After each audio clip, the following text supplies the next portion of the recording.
Hey everybody, Jason here, and I'm in the Driftless referral group up here in Viroqua, Wisconsin. And Drew is one of our members in the group, and he's a custom farmer.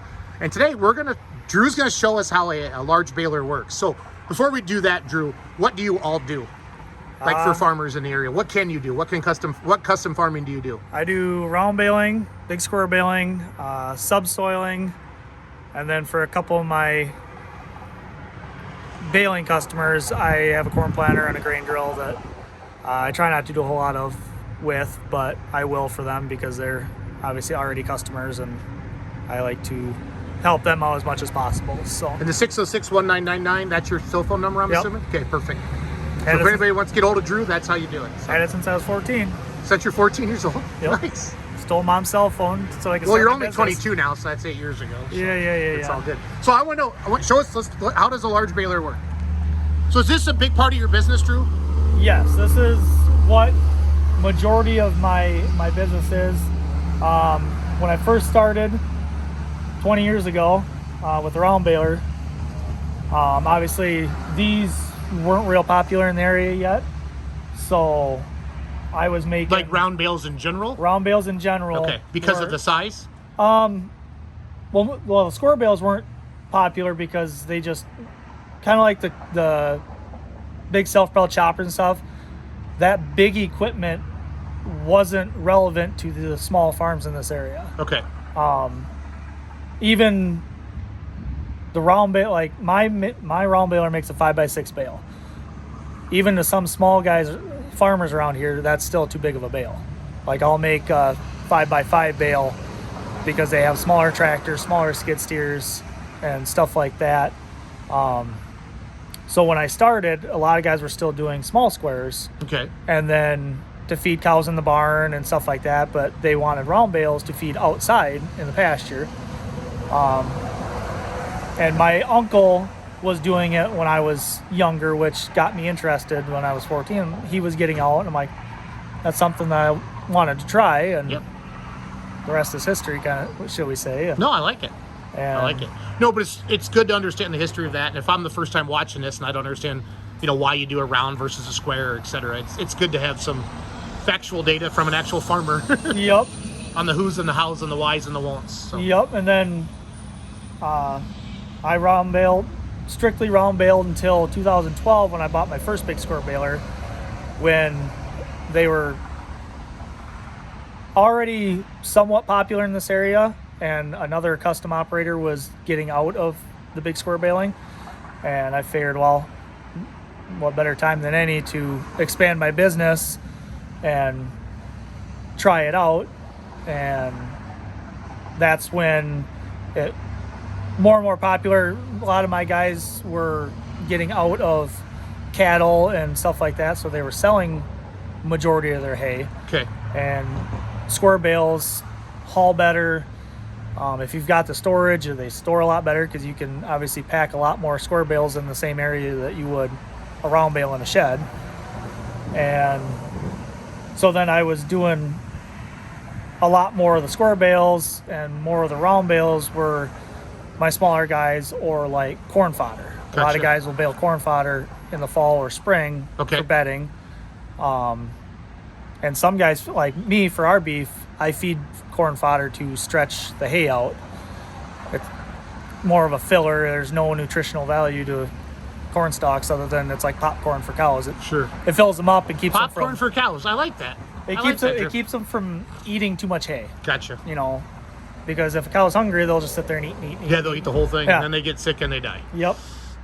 Or they just get too fat and eating expensive hay that, if you're low on the number of bales you've got to feed in the year, obviously you want something to supplement, so you're not feeding up all your hay and have to buy hay at the end of the year. I do it just because my beef cows are fat enough, and they eat the corn stalks. I've had guys, we've done it too, is bean stalks. I'll bale bean stalks. Okay. And same thing. I don't know why or how they taste so good to a cow, but they'll inhale a beanstalk bale. Wow. Or you can use that for bedding too. It's not as absorbent as a corn fodder bale, when you use it as bedding, just because obviously the stems on a beanstalk are just more like a twig. So, Right. But yeah, that's. Are you brand specific, like when it comes to a baler, Drew? Because I mean, I'm not a farmer, so I'm not going to pretend I know. This is actually my third New Holland big square baler. The last one I ran a log in on a customer's field and totaled it, and I was renting a Massey that was the same year as this one. It was 7 years newer than the one I totaled. So of course it is nice to be able to rent a baler to take care of my customers, so I wasn't dead in the water, not making any money. Obviously paying rent on a baler isn't ideal, but like I said, my customers were my main focus. Yep. You gotta do what you gotta do. My regulars, I'm like, I don't care if I barely make anything. I'm keeping their hay baled. Obviously not losing them, just another custom operator. And Portland Implement was really good about, I called Brandon Brigham, is the one salesman up there that I always deal with. And right away he was like, yep, we got a baler. When do you want to come and get it? I did the same thing when I had a bearing go out on my John Deere round baler. The local John Deere dealer at the time, the manager was very hesitant on being helpful and letting me rent a used baler off their lot. So I called Brandon Brigham. Yep, we got a round baler. When do you want to come get it? So I'll be up there, as soon as I get the other one unhooked. And I've kind of found too, a lot of it is the dealer you have in the area that's closest to you that can service, right? And Portland is locally owned, Where are they out of? Cashton. Cashton, okay. Cashton, Wisconsin. So I got to drive right past the. Are they the AGCO dealer on the left? Yep. Okay, so then that's why they have New Holland. Yep. Okay, gotcha. They actually run Massey and Vermeer round balers. So I rented a Vermeer round baler. That's a Massey. You called it a Massey baler? Nope. The square baler was a Massey. Gotcha. That I just got done renting. I'll keep up eventually, Drew. It's okay. I get confused sometimes. But yeah, when that John Deere went down, I rented a Vermeer. That next year I was ready to trade. Went straight to them, and now I have a Vermeer round baler, which I love.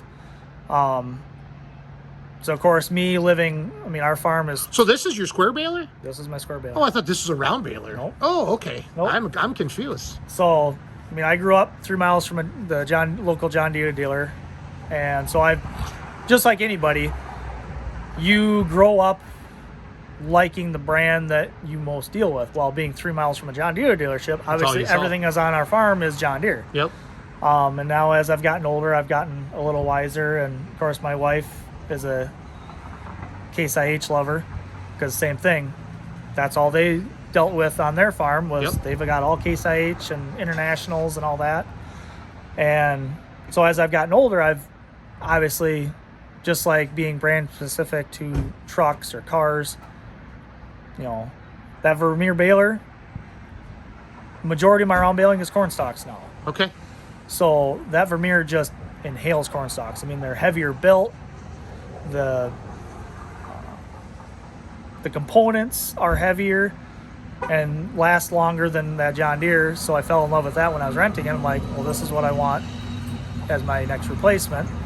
And then when my square baler went down, I was renting that Massey. Same thing is, if you haven't ran both to know the difference, like if you got your blinders on and you're brand specific, it's like, oh, I'm never going to get that.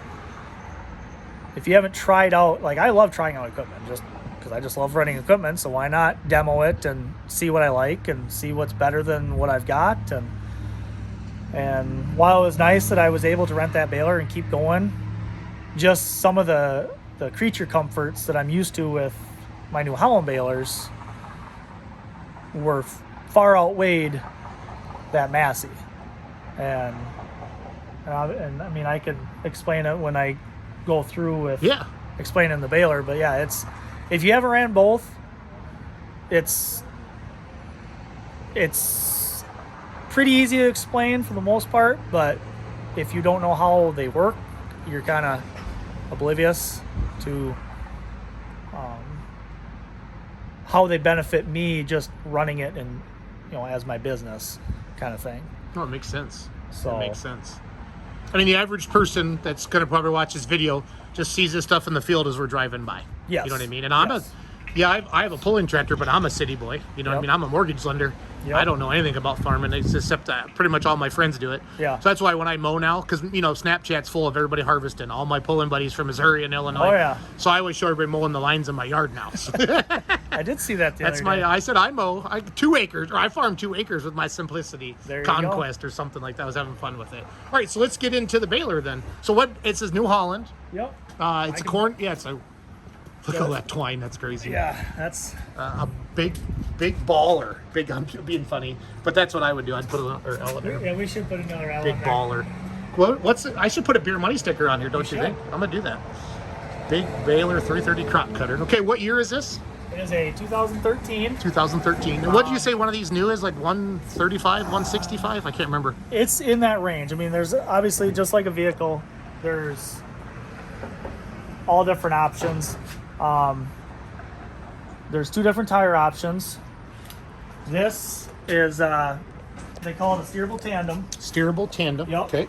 So as you're going, they're just like a trailer. You got 2 different axles Oh, okay. that are, with a suspension. I even understand what that means. Yep. I mean, you got leaf suspension in there, just like a vehicle or a semi. So it rolls nice. Yep.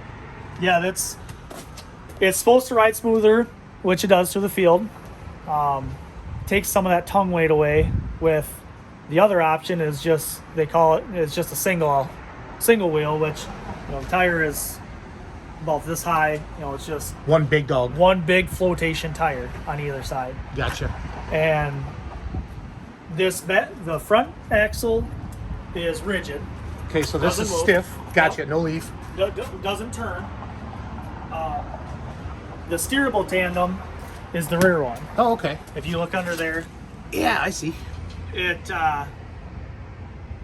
just uses the pressure of the baler and the friction of the ground to It feels it turning? turn. Yep. Gotcha. So that way you aren't tearing up the fields. Because if this was rigid like this one, it didn't turn. Every time you make a sharp turn, it would Tear up the smear field. the hayfield as you're turning, and of course you don't want to be destroying customers' hayfields, or That's even less for you to bail. even your own. I mean, obviously you don't want to be tearing up hayfields because alfalfa is expensive to plant. Yeah, it holds 15 rolls of twine on either side. And I see I got a couple empty ones that I got to replace. So is there, and I know this is a simple question, but is there a certain brand, like this is Hennessy's Best and this is from Midwest? Yep, Is this kind of where you get it from? Twine is twine, or? Twine is twine for the most part. Okay. I mean, obviously, just like anything, there's good brands and bad brands that are. So what's a roll of this cost?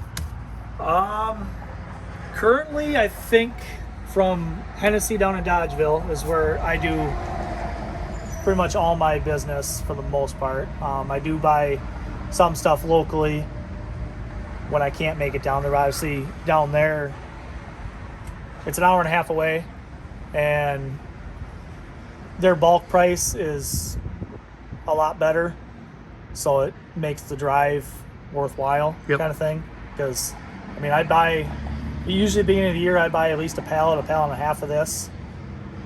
And then nut wrap, I buy quite a bit of that while I'm down there. And then the plastic to make the marshmallows, I buy that down there too. Okay. Yeah, Hennessy, they're a great supporter of Badger State Tractor Pullers. Yes. Larry Yes. Baumkamp, and I've known him for a long time. So Yep. Yeah, they are very, very good. I didn't business. realize they had their own branded twine, Hennessy's Best. Yep. Because when I think Hennessy, I think the drink. Yep. Yep. Between the twine, and I know Bill puts his name on the plastic too. Okay. That's cool. I don't See, I'm remember. learning. I don't remember about the nut wrap. Way back. Right now, it's I think Cordex Extreme is the brand of nut wrap that he carries. So I'm pretty sure it's just the twine and the plastic that they put their name on. It's a 4,000 foot 440 tensile strength, and each roll, if I'm making a silage bale, they're a 3x3 by 5.5, 5 3/4 foot long bale, I can get 50 to 55 bales out of one roll of twine. Awesome. I think it comes out to like 18 foot Per of bale. twine is on each bale. Gotcha. So, I mean, it's hard to believe there's that much twine, but when you've got 4 pieces, you're going all the way around the bale to hold it. Yep. It adds up quick. By the time you go 3 by 3, and then however long the bale is, it's kind of mind-boggling how much twine you put on a bale. But they're packed tight, so you need a lot of twine to keep it from blowing up on you out in the middle of the field. Absolutely. All right, so let's do how does this thing work? How about that? Well, if we want, we can start at the front. I do. Obviously, you got your PTO, which the safety guys will be like, where's the shield? Well, It's not there. it's not there. Okay, this is not. I'm not making this for OSHA, Drew. It's gonna be okay. But That's good. I don't want making this to promote Hendrickson custom farming. Yep, so. that's fine.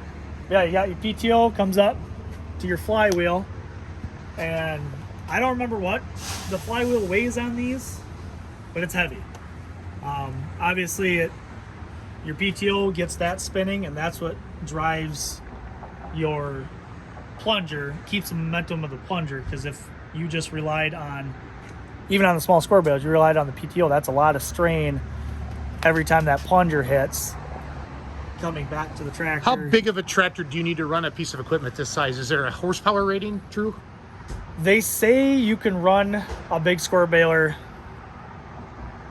The horsepower rating, I think, is like 140, 150. I think it's like 150. Okay.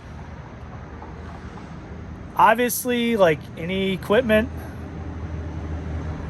the horsepower rating you don't really look at, because you essentially want your tractor bigger than what you're pulling so the tail isn't wagging the dog. I had that when I had a smaller tractor. I was running with a 4450 two-wheel drive with duals. Tractor roughly weighed about the same, maybe a little less with the way I had it weighted and everything. I think it was about the same. But the old running joke between custom operators is the farmer will be like, I don't want to send my equipment to that field. Let's send the custom operator up there with this. So I've gotten myself into some pretty hairy situations with steep hills, and I went for a ride down the hill. I went to turn, and the baler pushed the back of the tractor, and pretty soon I'm looking at the front of the baler out the side window and going, okay, I need a bigger tractor. Fair enough. So the baler weighs, I haven't looked at what this one weighs, but I know my last one was like 17 or 18,000 pounds roughly. Okay. My tractor weighs 24,000. Okay. I only know that because I pulled across the scale one time when I pulled it up here at the Vernon County Fair. Yep. Just because I was curious right after I got it what it actually weighed. No, I get it. But so yeah, most of the time this tractor doesn't even know his baler's behind it because it's 200 plus horse and 24,000 pounds. It runs it real nice, real efficient. Good deal. So yeah, so you got your windrow coming in. This wheel will turn on top of the windrow to act with the pickup teeth. And it actually somewhat compressed. And that's where you got that log in that time that you picked it up. Yep, it went all the way in. Okay. Yeah, the hay will come in on top of those pickup teeth between that roller, and it'll actually compress the windrow a little bit to make it a nice even feed into the center of the baler. So you got augers on either side that if the windrow is, as wide as the pickup head, it's going to pull it into the center to where it then comes into on a square baler they call it the pre-chamber. A small square baler doesn't have that. Okay. Small square balers are literally pickup head, main bale chamber, because square bales are, what are they, 2 by 4? No, 2 by 3. 2 by 3 foot, I think. Or 2 by 2, I don't remember. It's been a long time since I've done small squares. But it comes into the pre-chamber, and it makes the slice in that area. You set the pressure. It's got, on the bottom of the chamber, it's got pressure. I don't want to say sensors, they're not sensors, but pressure arms. Like tension, maybe? Yep. Yeah. So you set your tension of how hard you want that slice made. Okay. Before it gets to the main chamber. Does that depend upon the alfalfa or the hay then? It Like depends moisture? Or? Yep. Yeah, you change it. Different crops, alfalfa, grass. If you can bale corn fodder with these, same thing. I mean, Okay. depends on the density of the crop. Okay. Is how sensitive you want, because obviously you don't want to pack it too tight because then it plugs, and then you got a mess. Right. But so you set it your density, and when it gets that density, it'll kick them out and trip this, and they call those stuffer fingers, and they come in and shove that slice up into the main chamber. Gotcha. And your max efficiency is one slice for one plunger stroke. Okay. So you literally want to be driving as fast to that plunger comes back, slice, comes back, slice. And that's what's pushing the product into the chamber? Yep, you got your main plunger. I think I got balance, you can't see it from the back side. But the main chamber starts about right here and goes to the back. Okay, gotcha. And that's what forms the actual bale? Yep, that's what forms the actual bale. So you got your pre-chamber, like I said, makes the slice, puts in the chamber, plunger hits, and that's what is compressing the bale, along with the chamber on both sides is still hydraulically controlled, and it'll pinch the bale, and with the pressure you got set in the cab, it'll automatically adjust that if it's got shove it tighter or open it up, depending on, like I said, how tight you want that bale made. Gotcha. That's all automatically sensor controlled kind of thing. And then obviously chamber comes all the way back here. Here's the cylinder on either side that controls the chamber. You can see it's got the wheels, and I guess it is empty. That is the back side of the plunger. Oh, cool. So that is what's hitting the front of the bale And pushing it. Gotcha. And it just slowly works. The bale works its way towards the back of the baler until it comes out. Usually this chute is folded all the way down and sits about back here. So as that bale comes, on most of the small square balers, you got a kicker. So Yep. it gets out of the chamber, boom, throws it in the wagon. These just lay down. Yep, these lay down like some of the older square balers, and even some new square balers. If guys out west will make their bales and they'll come back with a bale wagon later and pick them up. But yeah, it gets to the back of the chute, plops on the ground, ready for pickup. Gotcha.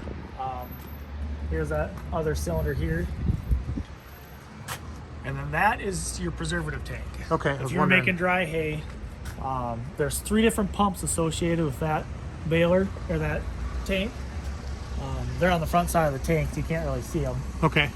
But here's the hoses coming down from it, and you got 3 different pumps. Each pump has a set of nozzles on the pickup head. Okay. So, they're putting it as it's coming in. Then. Yep, right on the top of that roll, you can kind of see them up in there. Yep. They're spraying. The first pump turns on at 19% or 16%. The second pump is 19, and the third is 22. And same thing, I can set that to auto, and it's got 2 star wheels up in the chamber that send electric current between the two. Okay. And that's what tells you what your moisture is. And so every couple seconds, it's sending me a moisture reading. And those pumps are automatically adjusting which one turns on, which one turns off, how hard it's got to pump, because it puts on a certain pounds of preservative. They don't go by gallons, it's pounds of preservative per ton. Okay. And you just go in and set it, whatever your crop you're doing, how much the bale weighs, and you just set it to auto and it does its own thing. It's got a crop eye. This is what I like on this one compared to my last one, is that it's got a crop eye on either side. It's like a door, garage door. Oh, okay, yeah. So it shoots that laser, if you will. It shoots it across, and when it senses hay, it turns pumps on. doesn't not sensate, wasted. it shuts off. Versus, So when you turn around at the end of a field or something like that. versus what I had to do before is I just had to, okay, I got to the end of window, I'd go to my monitor and I'd push pause. Yeah. Shuts them off. Now it's automatic. Now I can just focus on making my turns, because sometimes you forget to shut it off. Oh yeah. I mean, Talking on your phone. I never do that. Yeah, never. Watch movies. Watch movies. No Netflix. No Netflix and chill Sometimes. in the tractor. Sometimes I do. Yeah. So how fast would you say average, Drew, that you make bales at, or does it depend upon the product? I can, in good going. And that's a dry hay. What's good going mean to a farmer or a custom farmer? If I can make 25 to 30 square bales an hour, Okay. it's pretty good going. I mean, because obviously you don't want this running more than it has to, Correct. because this is my auto greaser. You'll see the grease lines run into all these different points. At 600 RPMs, it turns on, and it'll just start pumping grease. Just every so often, it'll just shot of grease. And then on the other side, I can show you when we walk back around, is my auto oiler. Same thing. It turns on at 600 RPMs, and it's oiling these chains. Oh, okay. I've still got my, your usual grease and oil points. Like the PTO, obviously you can't have lines run into that. There's some other ones that you can't have lines run into because it just isn't feasible. So they've got in the monitor, they'll tell me 10 hour, 25 hour, 50 hour, and 100 hour grease certs that it'd be like, hey, services required. Make sure you grease those, which I probably grease it more often than the monitor tells me, just because I'm always going through this thing with a fine-tooth comb, just because you want to keep it at peak efficiency. You don't want something breaking prematurely because you never looked at it. Right. So like I said, I usually grease them, give them a shot of grease multiple times within that period, especially like the 100-hour ones. It's just nice to, mostly it just gets you looking at that area. Yeah. I mean, because if you wait 100 hours, it might be too late if there's You a want problem. to get ahead of it. Yep. A little preventative. So baling season's got to be slowing down, right? Yes. Okay. Yes, Because like, is it fifth cut or last crop, or what do you guys say? Last crop hay or? Yeah. You usually go by the crops, but some guys are still on third. Some guys that got going early are already doing their fifth crop. So hay is pretty much winding down, and then I'll start, hopefully once corn starts coming off, I will be doing my corn fodder and all that this fall. Last year I didn't do a whole lot because obviously fertilizer prices were high, so guys wanted to leave that residue on the field for that little bit of nutrient value. Yep. Understood. Yeah. Well, this is awesome, Drew. Thanks for doing this today. You bet. So so we got to get you a beer money sticker, and then we're gonna put Big Baller on here. Yep. So, Drew, thank you for your time. Thank you. Thank you for being a farmer, and thank you for liking tractor pulling too. I enjoy that. I love tractor pulling. We're right across from the Vernon County Fairgrounds right now. So have a good day, everybody. Thanks for watching. Thank you.